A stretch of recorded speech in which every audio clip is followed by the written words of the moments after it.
Hey everybody, great to see you guys. It's been a few days since my last stream. We are on the precipice once again of Donald Trump's press secretary, Kayleigh McEnany, and another press briefing. I cannot imagine what is going to happen at today's press briefing, given the reality that the Trump White House has collapsed. There is a new poll. Let's go over to my Twitter page, a new CNN poll. This is a B+ rated pollster that has Joe Biden ahead 14 points against Donald Trump. Very important that Biden is over 50 regularly right now. You might remember back in 2016, Hillary Clinton would regularly be in 47, 48, 49, and her lack of regularly being above 50 was not a great sign, needless to say. We know that now in retrospect. Now seeing Joe Biden significantly over 50, this is very bad for Donald Trump. Anything can change. Trump could end up getting himself reelected, of course. But the important thing that I want to point out is that Trump and his campaign staff know that this is not going well. And the coronavirus response has been a disaster. His totalitarian, repressive response to the protests has been a disaster. Bunker Boy, record 200 tweets and retweets in a day on Friday. And so they know they have to do something. And one of the things that is being considered is a, quote, major speech on race, which is hilarious, by the way. The idea of Donald Trump and a major speech on race is funny just in principle. But the point is they're realizing that something positive needs to come out of Trump, and everything is so negative. Everything is vindictive. Everything is, in the last 48 hours, Mitt Romney, Willard Mittens, marching with protesters and saying Black Lives Matter, the only sitting Republican senator willing to do that. Trump attacks him. Don Jr. says, who thinks we give a shit whether he supports Trump or not? Colin Powell, lifelong Republican, saying, I can't vote for Trump. He's a persistent, habitual liar. I've got to vote for Joe Biden. And by the way, I have a warning to those on the left that we're going to publish later today. We've already recorded it, where the people on the left who are saying, the reason Colin Powell is voting Biden is because Biden's really a Republican. Never Biden, blah, right? Wrong analysis, my friends. The right analysis is lifelong Republicans are so disgusted with Trump that they are choosing country over party. That's the news.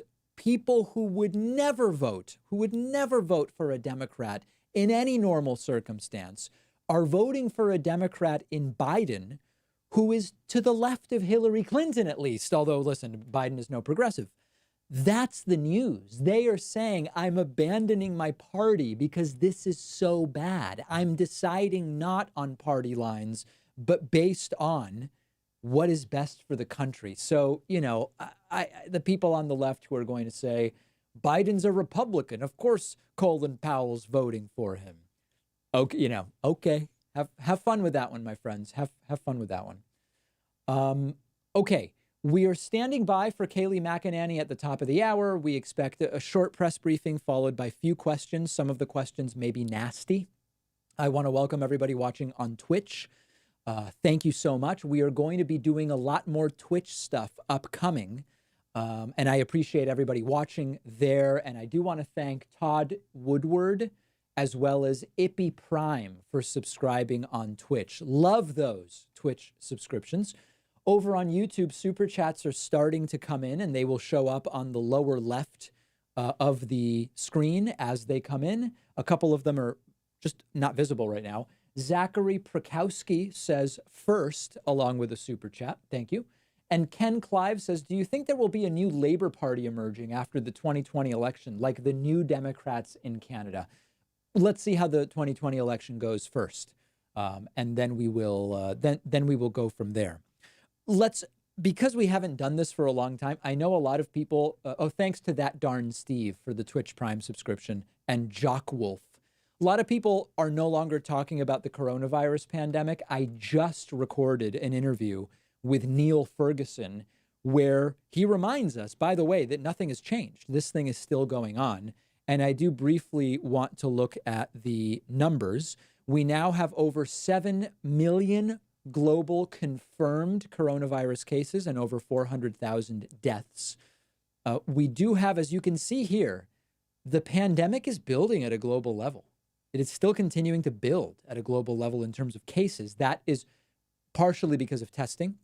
It's also partially not yet represented in deaths because a lot of these cases are in just a few countries. If we sort by new cases, you will see that Brazil has become a big contender for lots of new cases, and they have a system that is rapidly getting overwhelmed. We have a level 2 hype train going on Twitch. Very, very exciting. India is increasingly a problematic place. Russia is having a real problem. So we are still having a real major coronavirus pandemic. We have no treatment. We have no vaccine. Remember, we have found over 2 million official cases in the United States and are now approaching 113,000 deaths. Increasingly, the cases coming in California, and then a lot of new red state entrants into most cases. Arizona and Virginia, Florida, New York has been having problems for a long time, and they continue to. But of course, look at their testing rate, much higher than all of these other top states. Texas, really continuing. Let's just pick Texas.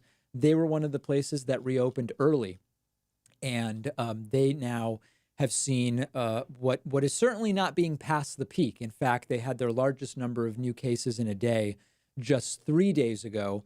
Deaths seem to lag that. But again, this is not bending the curve or anything like it. And lastly, on testing, just a reminder. Oh, let me move this.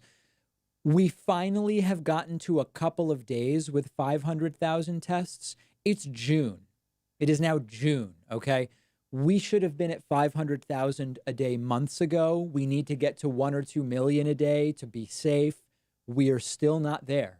And that is sadly where we are today. So that is going on. We do have a continued hype train happening on Twitch. We are close to completing level 3. If you're watching on YouTube, don't worry about this. This has nothing to do with you, but this is happening on Twitch. I want to say thanks to Leogag and Mr. Geo7, as well as Keeter, Ty Schneids, and I'm Inconsolable for the support over on Twitch. We are 4 minutes from hopefully reaching a level 4 hype train, which is wild. When that happens, my hair actually once combusted. My hair was set on fire by a level 4 hype train. By the way, speaking of hair, I do have a scheduled haircut. Now, it's conceivable that I would cancel it. Honestly, I spoke with Neil Ferguson about this. I don't know what's safe. I really don't know what's safe right now. I mean, there's few enough. The curve has improved so dramatically here in Massachusetts that if I wear a mask to get a haircut and, the hairdresser wears a mask, there's nobody waiting in the waiting room. It seems the risk is relatively low. So, I mean, it's insane what is going on. And I just have to, look at this. That's like 8 inches, something like that. I don't know how long that is. It's crazy what's going on. So I do have a haircut scheduled for this Friday, and we'll see. We'll see if it all happens. Oh my goodness. Is this even legal in some of the southern states? I think I wouldn't even be allowed in with hair like this. But so I'm tentatively going to be getting a haircut, and we'll see how that goes. But what is safe? I don't know. Restaurants are able to open for outdoor dining today in Massachusetts. Does that mean it's okay to do small gatherings with people who have mostly been staying home? If it's okay to be at a restaurant for an hour outside, with people you don't know, right? The wait staff and whatever wearing masks, is it okay now to see 3 friends? I don't know. I don't have the answers. And this is part of what I talked about with Neil Ferguson in the interview that we will be publishing tomorrow. We'll be publishing that tomorrow. A few other super chats are coming in. Let's see here. Jacob Ratner asks, am I worried about a COVID spike due to protests? Yeah, of course. Matthew Trinard says, if you were Canadian, who would you vote for? By the way, Bunker Boy is officially Trump's new nickname. Listen, I like Justin Trudeau. I don't know what the other options are. So it wouldn't be informed commentary. Maybe there's someone better than Trudeau. I don't know. Brody Andrew Mulligan says, getting worse here in Texas. ICU beds running low. That's what I read. Waller is me. Says California reopening, although our case numbers are on the rise. I see people out and about acting as if the virus is gone or doesn't matter, and some local vigilante groups are springing up, scary people leading them. Yeah, I actually saw California has been, quote, closed for a really long time. A lot of people seem to just be ignoring it. And the curve is not good. I mean, listen, for a state that's been closed for 3 months, supposedly closed, this is not the curve that you want to see. And according to my brother who lives in California, he said that a lot of people are just ignoring the rules and that's what's going on. We have reached a level 4 hype train on Twitch. We have 4.5 minutes to complete it. Let's do it. Thank you to Braided Solid 126 and Udi Doody, who says, stay safe, everybody, with their Twitch Prime subscription. Very much appreciate that. Captain Crunch says, David, your video Trump sees 2020 map panics is extremely underrated. I couldn't agree more. If Biden wants to win in November, he needs to flip Ohio, Pennsylvania, Michigan if he loses Florida. Thank you. Michael Scott Matthews says, David, the hair looks amazing. Jesse Lee Peterson. Thank you very much. I appreciate that.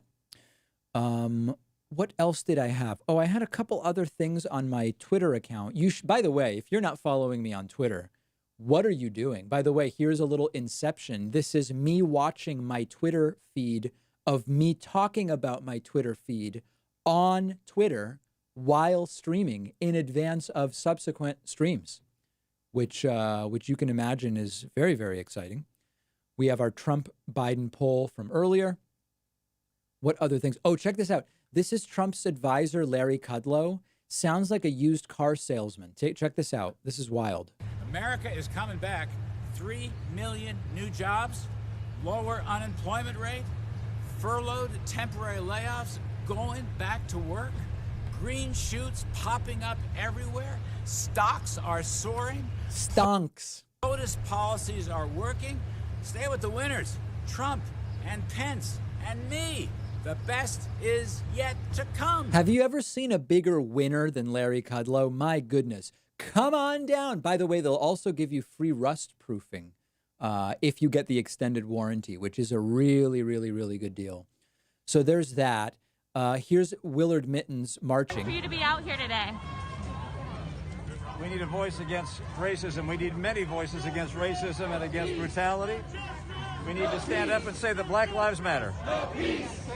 Okay, so this is quite a different timeline. Mazel Tov cocktails. That's really funny. Anyway, so people acted as if this was like a title. This is closed captioning. So Molotov cocktails was misinterpreted as Mazel Tov. And then check out, if you want to see tone deaf, check out Ivanka Trump. Check this out. Challenges, sacrifices, determination, grit, sweat, and likely even a few tears. Tear gas is now being fired. An entirely peaceful protest. Our entire society is engaged in a national endeavor to take care of the safety and well-being of our people. You have to dominate the streets. You are a wartime graduate. Go inside now! Get in the hell! In my own life, I found that my greatest personal growth has arisen from times of discomfort and uncertainty. The Chinese government awarded Ivanka 7 new trademarks. Hours later, she dined with the Chinese president at her father's Mar-a-Lago resort. Ivanka Trump and Jared Kushner earned at least $82 million last year. Throughout our history, brave men and women have faced daunting challenges, and they have embraced the adventure. President Trump was briefly taken to the White House underground bunker. I had deferments because I had a foot thing, and I had deferment for that. An 8-foot-high fence has been put up at the White House. Anyway, you get the idea. It's brutal. It's absolutely and completely brutal. And just like, wow. So that was not good. Not good. The hype train continues on Twitch. I want to say thanks to Decker Boy and Cinder Soul. We only have 38 seconds left to complete the level 4 hype train. Can we do it? Can we do it?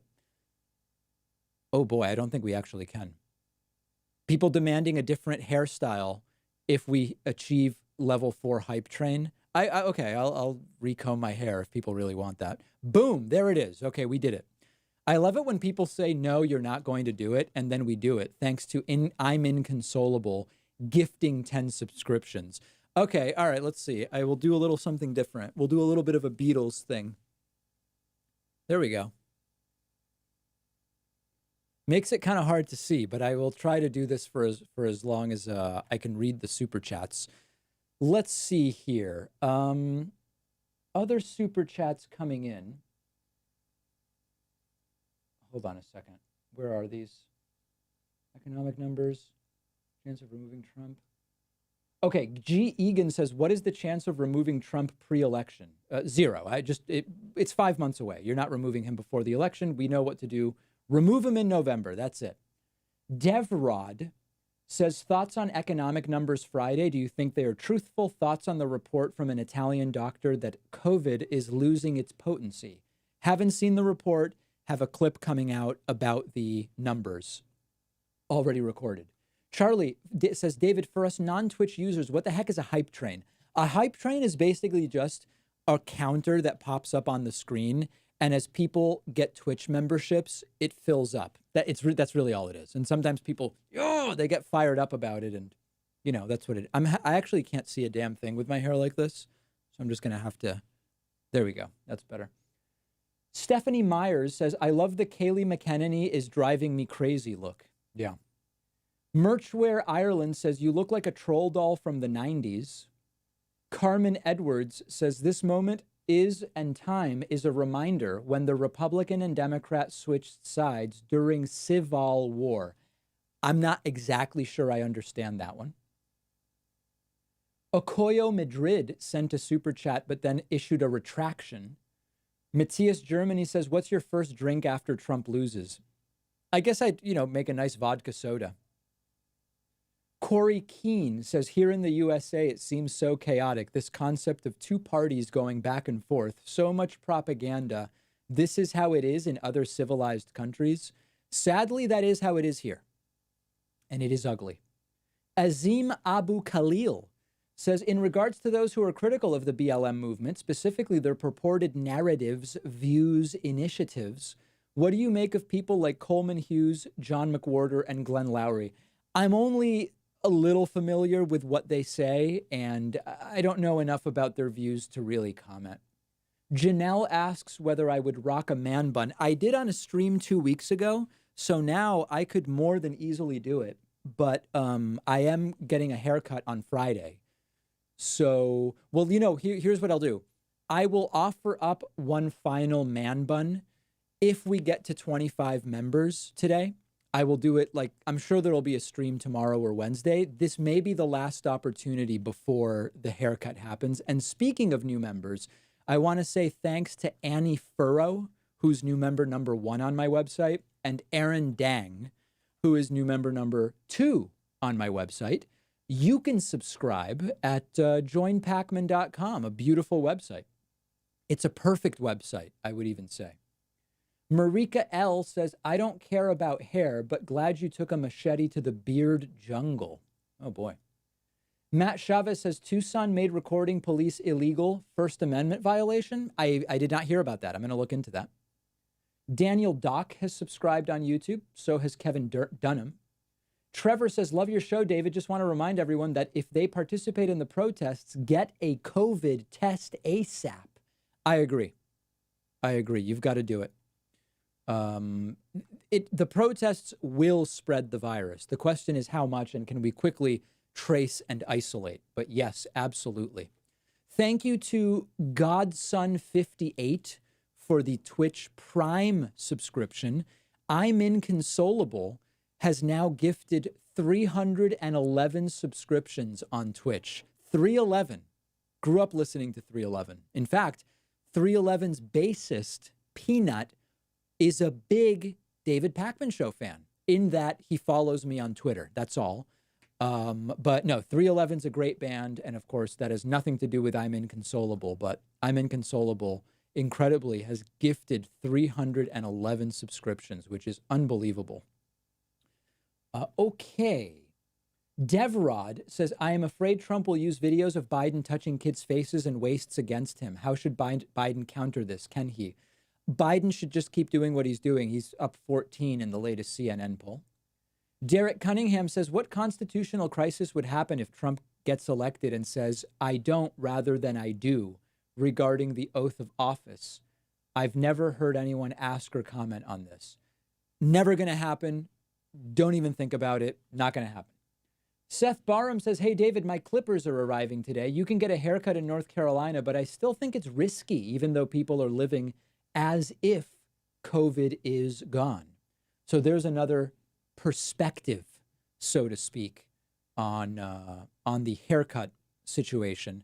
Yeah, here in Massachusetts, haircuts have been open for a couple of weeks now. Cases keep declining. I would wear a mask. My hairdresser would wear a mask. And the customers are spaced out. You wait in your car until it's time to go in. I think it would be okay. I think it would be okay, but I potentially could be talked out of it by the end of the week. We'll see. Let me say a huge thank you to Noel Laura. Noel Laura is new member number 3 on my website, joinpacman.com. Let me briefly interject. We do the podcast, we do the YouTube clips, we do the Twitch streams, the YouTube streams, Facebook, Twitter, all of this different stuff. It's all mostly funded by people who say, hey, you know what? Sorry, froze there. People who say, hey, you know what?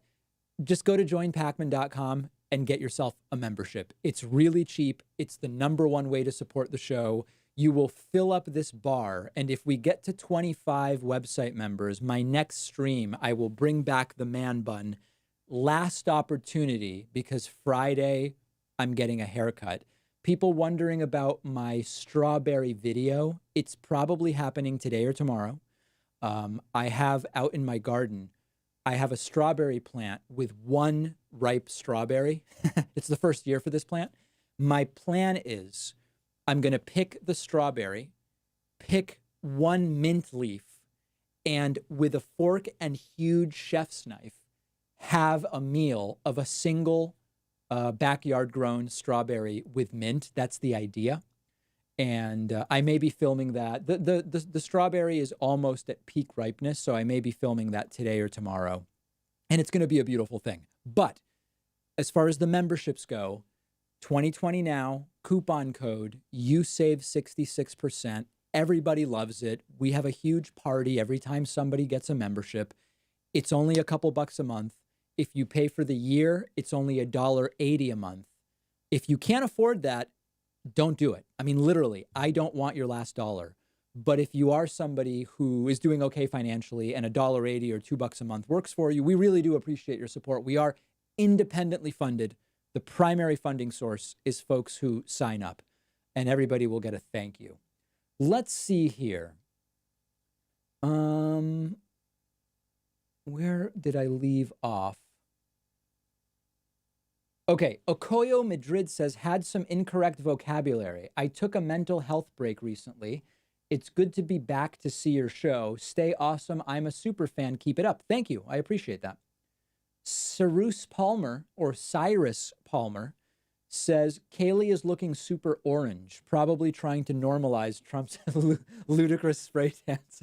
Yeah, can you imagine? Kayleigh, I'm going to need you to go 2 shades more orange so that I look less crazy in comparison.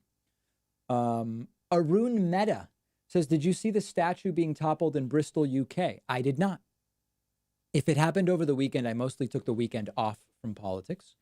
Barack Obama says, David, when are you going to admit you've been manny-toeing your girlfriend? I don't even know what that means. I hope it's not racist. Carmen Edwards says, okay, I was talking about when the parties were different during the Civil War. The Republicans were like Democrats and Democrats were like Republicans. Think the parties may switch like that again. I don't think we're going to see that anytime soon, Carmen. But that is an interesting historical element for sure. Michael says, I'm a supporter on YouTube and Facebook. Where's the love, David? Right here, Michael. Thank you. I appreciate that very much. Thank you so much. Rip City Rapscallion says, over under, Kayleigh will answer 7 questions. I think she will take 7 questions. I believe we will get essentially no answers from her. Essentially no answers from her. If you were watching on Twitch, I will again. Last week I did something crazy. We had a multi-stream going, and at a certain point in the stream, I pinched off all streams other than Twitch, and then we blew the phone lines open and took phone calls from people watching on Twitch. We are likely going to do that again this week. And this is, I really want to be careful here. I'm saying this with total peace and love. I mean, I say this with the utmost respect. For whatever reason, when I open the phone lines, when I'm only streaming on Twitch, the call quality is better. I don't mean the audio quality. I mean, the questions are better. It seems to go better. I'm not trying to offend anybody on YouTube. I'm not trying to offend anybody on Twitter or Facebook. It's just when I open the phone lines and we're streaming in different places, it's an absolute and total shit show. But for whatever reason, when we open on Twitch, the calls are good. They're not all friendly, and that's fine.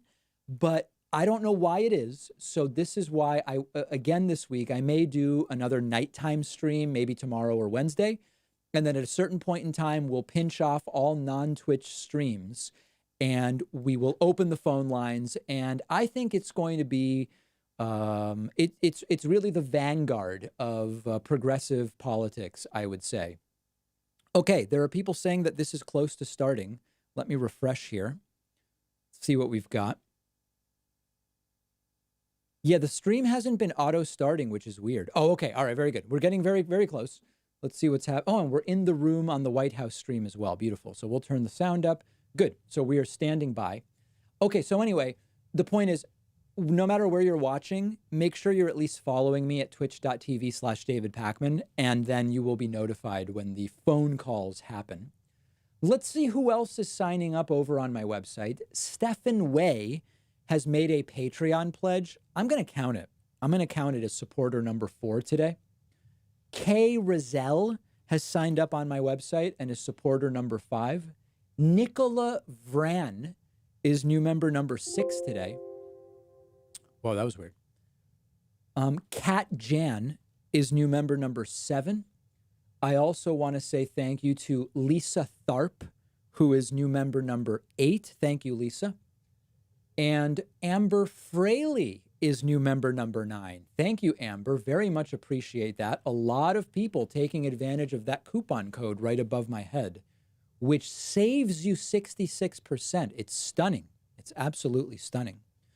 Okay, we are standing by for Kayleigh McEnany, and she should be out very, very soon. She's going to come out strongly over the next short period of time. Brody Andrew Mulligan says, can we get a live stream of The Garden someday? Yeah, maybe.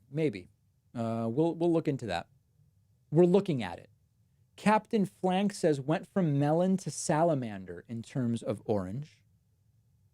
Azim Abu Khalil says, given how recent circumstances are likely to prolong the pandemic, do you think institutions like schools are likely to remain closed well into fall?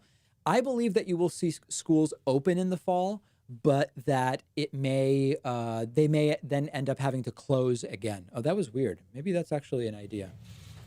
All right, here we go. This is my new hairstyle. Hello, everyone. The transition to greatness has officially begun. Friday's jobs report was encouraging, to say the absolute least. The jobs in this country, we had more than 2.5 million added. The prediction was that 7.5 million jobs would be lost. This was a 10 million swing toward the positive side, and in fact, the greatest number of jobs created in a single month on record. I predicted this 2 weeks ago, that this is exactly the line they would come up with. We've never grown so quickly. 4,000 construction jobs and 1.2 million leisure and hospitality jobs were all added in May. Beyond that, the number of workers who reported being on temporary layoffs decreased by 2.7 million in May.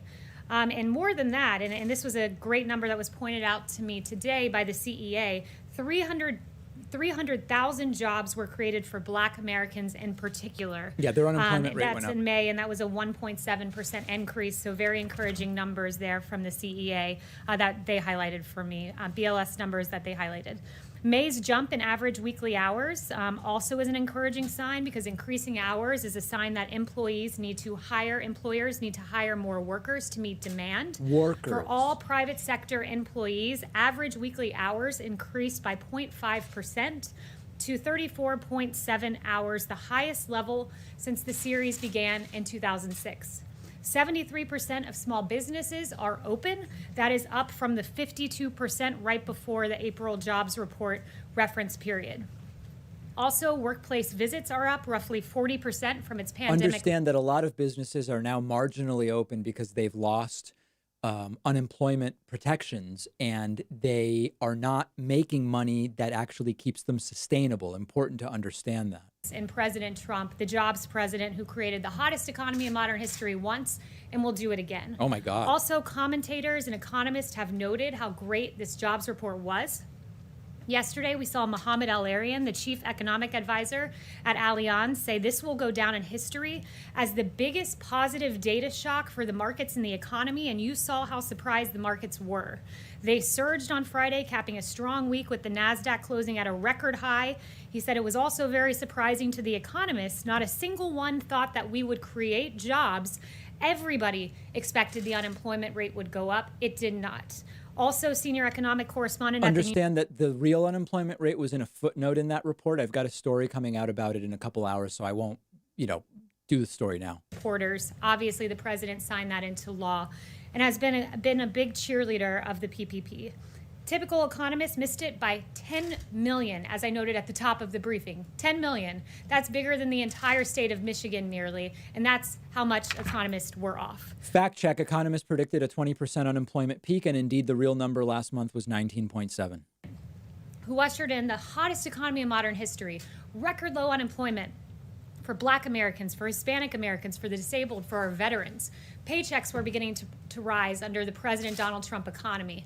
We have the great jobs creator in office, and America clearly has confidence in this president. You have a president who fundamentally understands how to put this country back to work. Now and we that's saw wrong. that in action with the Friday jobs report. And with that, I'll take questions. Wow, it's like a 90-second briefing. John.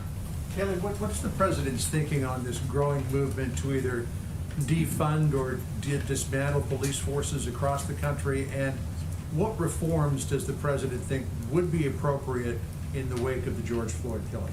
Yeah, it's a really good question. Which she will not answer. The president is appalled by the defund the police movement. The fact that you have sitting congresswomen wanting to defund the police, notably Rashida Tlaib, notably Biden advisor AOC Alexandria. By the way, I'm against this defund movement, and I'll tell you why in a 15-minute clip coming up later. And part of this is exactly why.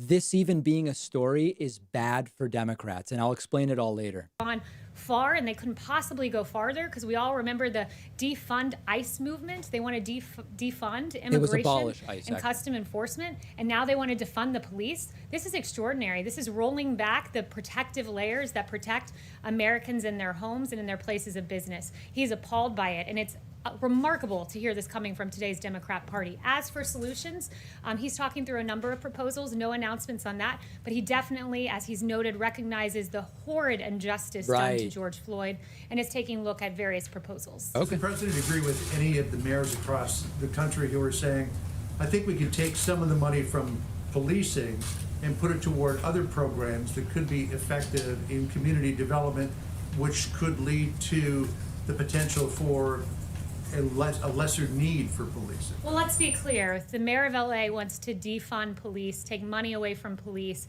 Mayor de Blasio, the mayor of New York, wants to take money away from police, that means cutting of police. That means reducing police departments. That means defunding police departments. That's not true. You can do away with programs that, for example, increase the militarization of police departments, and this is why you don't need a sledgehammer here. You need a velvet glove, my friends.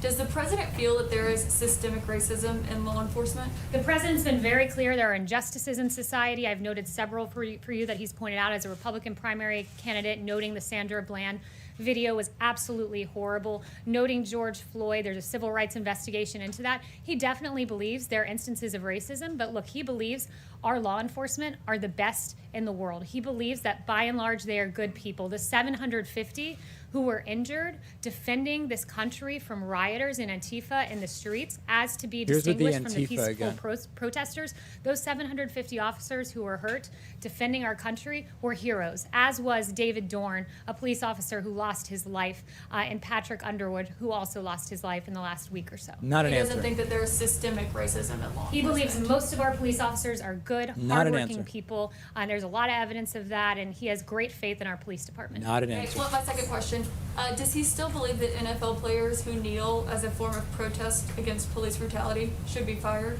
The president is very much against kneeling in general. The president has made clear for years that kneeling is tied to our national anthem, that it does not respect our military men and women across this country. He's not a fan of the kneeling movement. He's made that very clear, particularly because he thinks it's disrespectful to our military, as the kneeling originated at the kneeling during the national anthem. Do you think they should be fired? I have no comments on that. He is against the kneeling movement, though, as he's noted on Twitter as recently as a few days ago. Say yes, he does still think they should be fired?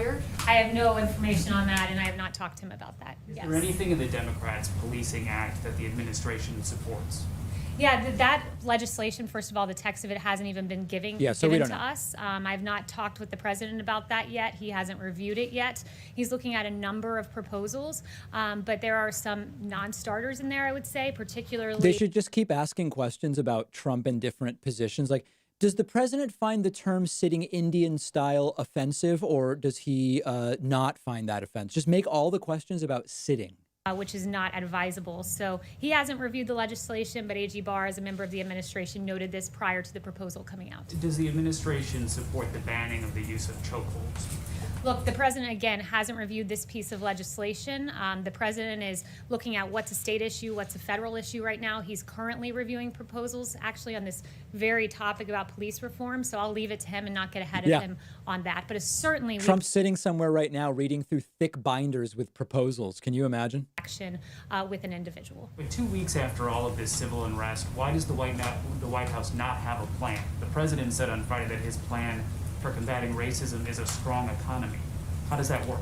Look, that's an important part of combating racism is making sure that there's equal opportunity for Black Americans in this country. This president, you know, we hear a lot of words from Democrats about criminal justice reform, that they wanted this. Well, they got it with President Trump reducing racial sentencing disparities via the First Step Act. You know, Democrats talk about economic opportunity for Black Americans and people in vulnerable communities, and this president has done that with opportunity zones. It was a good start, more than 900 places, creating private investment to help people get on their feet to start businesses in this country. HBCUs, record funding. This president has repeatedly, through his actions, stood up for the Black community, and a big piece of that is absolutely economic reform. And I'd finally note on the point of economic reform, the USMCA, these trade deals, the TPP, making sure that didn't take place, that directly advantaged hardworking men and women in Detroit who wanted their auto jobs. So his reformation with trade, and also opportunity zones is helping to ensure that Americans of all races have the same opportunity in the economic playing field. You're saying he will eventually have a police reform plan? He's looking at various proposals, so I won't get ahead of him. No announcements on that front, but he has been looking at them over the last few days. Yes. Yes. Kayleigh, there are reports that the administration is going to be pulling troops from Germany. Can you say how many and when and where are they going? Yeah, what I would say on that is, first, we have no announcements at this time. I know there's reporting out there, but as of this moment, there are no announcements. The president's continually reassessing the best posture for the United States military forces and our presence overseas. I mean, we remain committed to working with our strong allies. Will he consult Angela Merkel before making a final decision? I'll leave that to the president. Again, no announcements at this time. She doesn't know, guys. She Just doesn't one know. final. The new Lafayette Square fencing, do you have any indication on when that might be removed or taken down, since the protests have become more peaceful? And who makes that decision? Yeah, you know, I don't have any announcements with regard to the fencing. That's not something that's in White House control in terms of securing the perimeter. But what I would say is the president has recognized that the protests have largely been peaceful. Why have they been peaceful? It's Thanks to because him. of the actions taken by this administration. Of If course. you'll notice, Minneapolis was in chaos until the National Guard came in, and then it was secure. You had outside here in Lafayette Park, I noted the 750 law enforcement officers that were injured across the country. Well, 1/5 of those were in D.C., and the vast majority. The violent protests were because of Obama. The calm protests were thanks to Trump. Monday decision by the president of encouraging governors to surge the National Guard made the difference. And the president's recognized now that the protests are peaceful. He's recommended a winding down of the National Guard, very peaceful protest over the weekend. So with regard to the security of the building, not a decision for the White House, would refer you to Secret Service and Park Services on that. But the president has recognized the peaceful protest. Would they be able to give us the attendance of some of those and compare them to the Trump inauguration? On Hong Kong, can you say when will the administration revoke Hong Kong's trade status?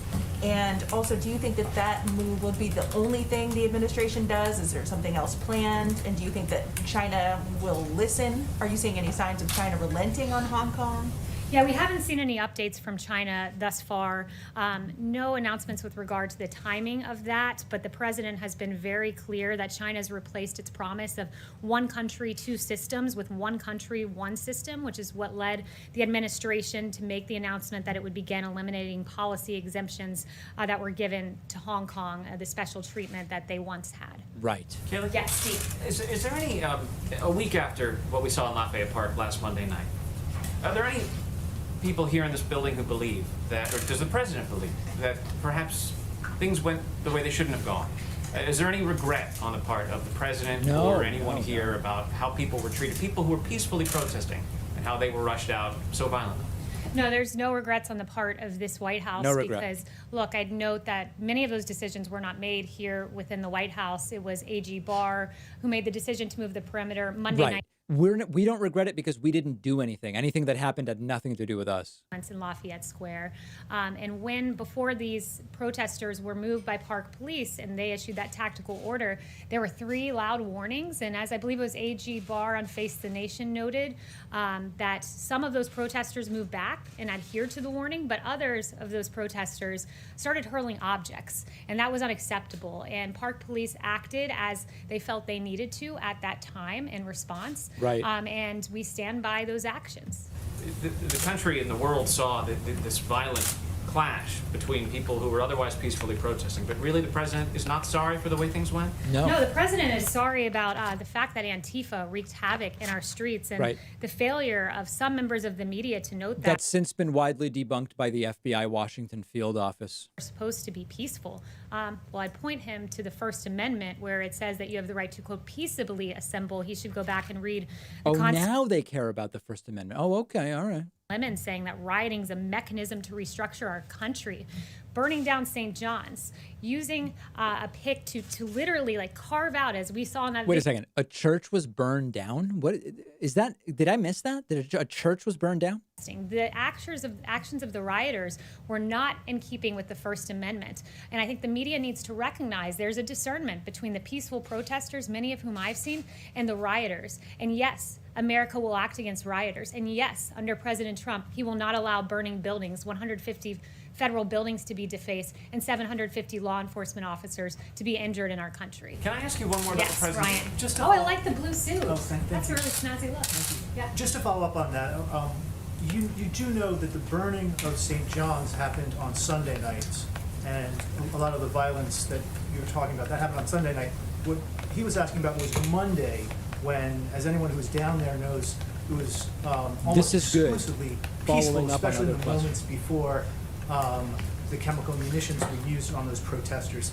So do you just want to clarify that about the burning of St. John's? Because that happened on a different day. Yeah, the burning of St. John's is what prompted the decision to move the perimeter. It's what prompted Park Police to say that evening, but they didn't the perimeter do it until must Monday. be moved. It's what prompted, yes, it's what prompted A.G. Barr to agree with that decision on Monday morning that the perimeter needed to be moved. So but when they you did hurl it objects Monday night. at Park Okay. Police, when you don't move after 3 orders are given, Park Police. It's the most efficient government of our time, and yet, based on what happened Sunday night, they talked about it Monday morning and did it 5 minutes before Trump walked over there. Got it. One question on the area in front of the White House is now officially known as Black Lives Matter Plaza. Does the president agree with that decision? I haven't talked to him about it. Yeah, Haven't it mentioned hasn't that to come him. up. Yes. Kayleigh, does he agree in general the way that Mitt Romney stated over the weekend he does with the core message of Black Lives Matter?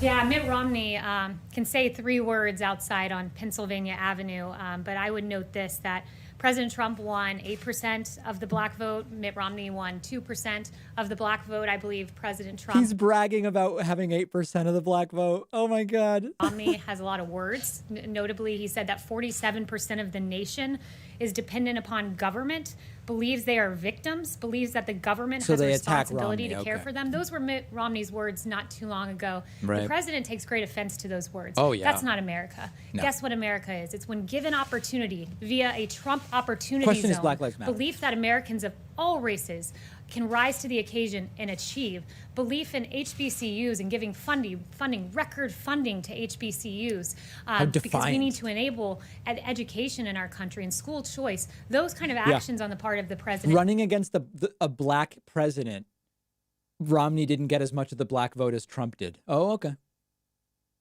I've noted the president has talked about the protest, he's talked about the death of George Floyd, but he still hasn't given a formal address to the nation. Why is that, and are there plans for him to do that anytime soon? So the president has addressed the nation on this. I know several media outlets chose not to cover it, but when he was down in Florida last Saturday, he said, and I have the whole thing here, as he said many times, the death of George Floyd on the streets of At the thing where he tried to take credit for SpaceX, he also mentioned something about race. Minutes going through this. In fact, half of his speech saying, I understand the pain that people are feeling. We support the right of peaceful protesters. We hear their pleas. And he went on and on and on. He said on Monday, I am your president of law and order and an ally of peaceful protesters. So he has said it. Some in the media have chosen not to cover it. Those words are out there and they're documented. Yes. Ebony. Yeah. Thank you. Obviously, we're hearing a very optimistic message from the president about the jobs numbers and the stock market recovery. But in a executive order on Thursday night, the president said that he had determined that without intervention, the U.S. faced the likelihood of a long economic recovery with persistent high unemployment. I'm just wondering why we're hearing 2 messages from the president and how the American people are supposed to feel about the economy for the rest of the year. Yeah, well, the president sees Friday as a great stride toward what he ultimately wants, which is this rearing economy that we had where paychecks were growing and at the fastest for low-income workers. We were at a very good place before he chose to stop the economy to save 2.1 million. Remember that Trump didn't do that. That's revisionist history. State governors, seeing the numbers, made decisions. And then at some point way late, Trump's CDC put out some guidelines. That is a completely inaccurate version of how this all went down. Expected note that the market believes in this president, that employers believe in this president, that they believe they can open their doors in the Trump economy. So it was a note of a great first step of progress, but rest assured there are many more steps that we have to take to get back to the hottest economy in modern history. Not an but answer, we will by get the way. there under President Trump. Yes. Sure, okay. Sticking with the economy, New York City began reopening its economy today after a very long lockdown. Does President Trump think we need another coronavirus stimulus package? And if so, what would he want to see in it before he signs it? Yeah, he's remained open to a phase 4. There was some discussion about this. There was a meeting last week at the White House about that, actually. So won't get ahead of him, but he has said there are several things he wants. Payroll tax holiday was one of them because that directly advantages low-income workers. That's a distortion of what it does, and you should check out my YouTube clip about it called I Made a Mistake and I'm Sorry. I have a YouTube clip called I Made a Mistake and I'm Sorry, and I address that policy idea. That have run their states into the ground because of decades of Democrat policies. Chanel. Thank you, Kayleigh. Would President Trump support an actual increase in police funding to help offset some of the damage that could be waged on departments that are defunded across the country? Yeah, so again, that would be getting ahead of the president on that exact proposal, but he's been very clear he does not support defunding the police in any way, shape, or form. What a question. Hey, how about, does the president want to give the police even more money? So to me that we have seen violent crime come down in this country. And why at the time when violent crime's coming down, why would we defund the police who are in large part responsible for helping America to get to a place where our streets are safe. So Right. I would point you to that and before getting ahead of the president on a specific policy. Yeah, can I ask a follow-up to that? Louis. Yeah, I wanted to ask you about defunding the police movement, what's going on. How does it impact the crime scenario here? You said, sorry, I didn't hear the last The phrase. defunding the police, how does it impact the crime scenario here? The crime rates are going up. Do you think that will impact the crime? Yeah, absolutely. Look, our police officers are the ones who are defending this country and making sure that we have law and order in our streets. And She's there's no more confused. evidence She of doesn't know that what's than just going on. taking a look at the raw numbers. Our police are described as the blue line in American society between peace and chaos, between order and anarchy. And that thin blue line has done quite a bit. Just looking at 2018 numbers, murder arrest 11,970, robbery arrest 88,130, aggravated assault 395,800, violent crime arrest 495,900. That's police officers who are doing the arresting. You eliminate police officers, you will have chaos, crime, and anarchy in the streets, and that's something that's unacceptable to the president. Do you think this Frank? is political in nature? The Sorry? entire movement is political in nature? Is politically motivated, this movement?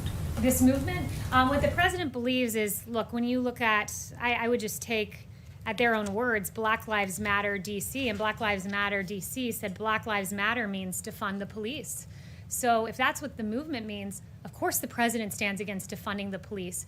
All Black Lives Matter, including the life of David Dorn, who perished in the last week and a half, including Patrick Underwood, who also lost his life this week. All Black Lives Matter, but in terms of the movement Black Lives Matter, they define themselves as defund the police, and that's something this president stands against.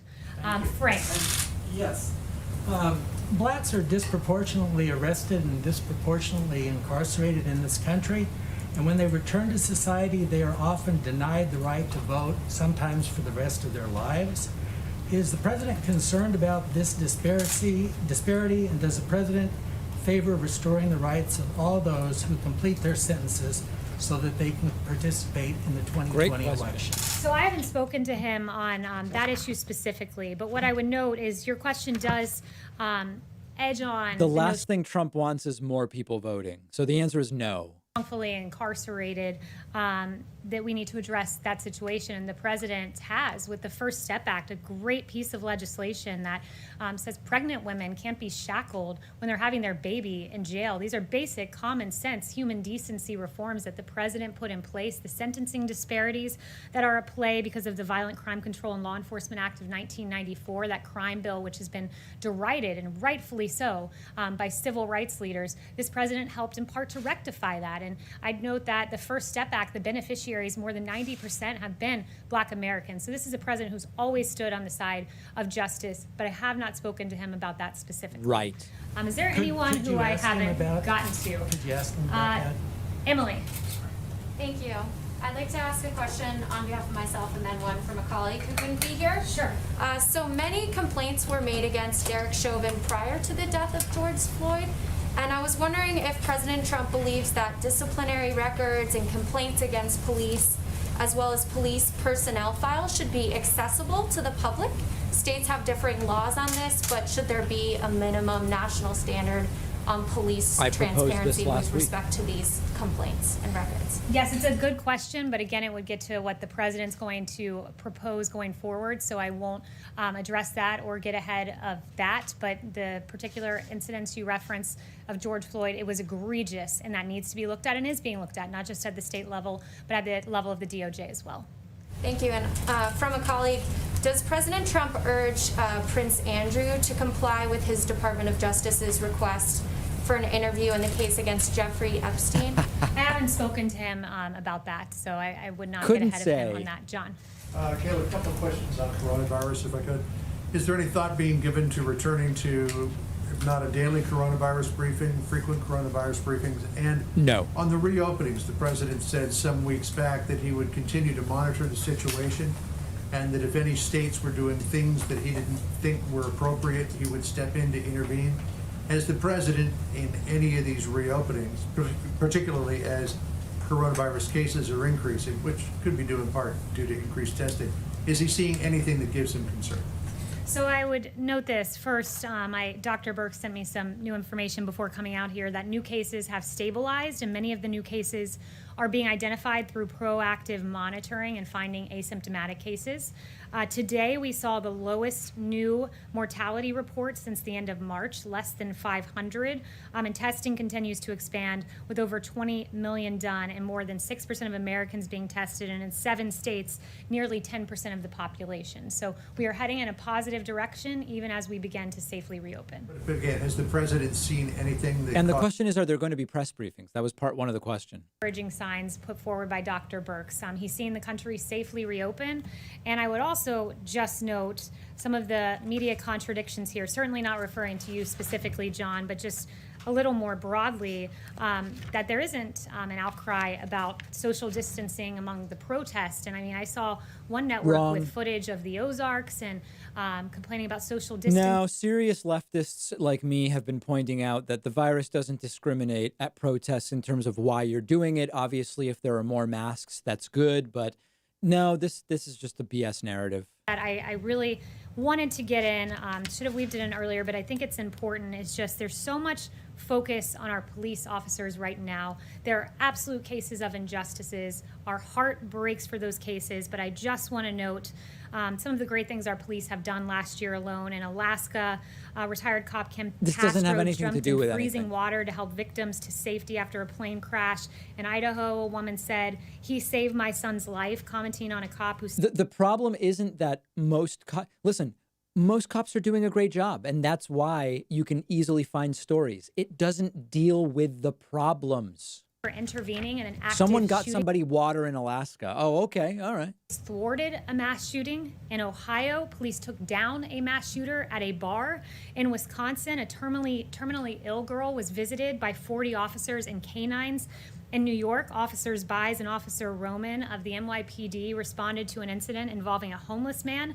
They bought him new glasses, a haircut, and a new suit, and they helped him to find a job. And Cops are supposed to be doing good things, and the response to cops doing bad things is to say a lot of cops are doing their job. Girls playing dolls with them on the street. And in Arizona, Charlie called 911 asking for a Happy Meal mistakenly, and police delivered. This is who our great law enforcement officers are, and we should remember that. Thank you so much. What a pathetic press briefing, and really as expected, because things are imploding. Things are completely imploding. I mean, you only have to look at this to understand how poorly things are going for this president. So a very, very embarrassing press briefing once again. Let me thank the great people who signed up on my website to support our work during this stream. April Farrer is new member number 10. Carl Stamborski is new member number 11. I also want to say thanks to Camille Todd, who's new member number 12. Alex Haley is new member number 13. Catherine Foy is number 14.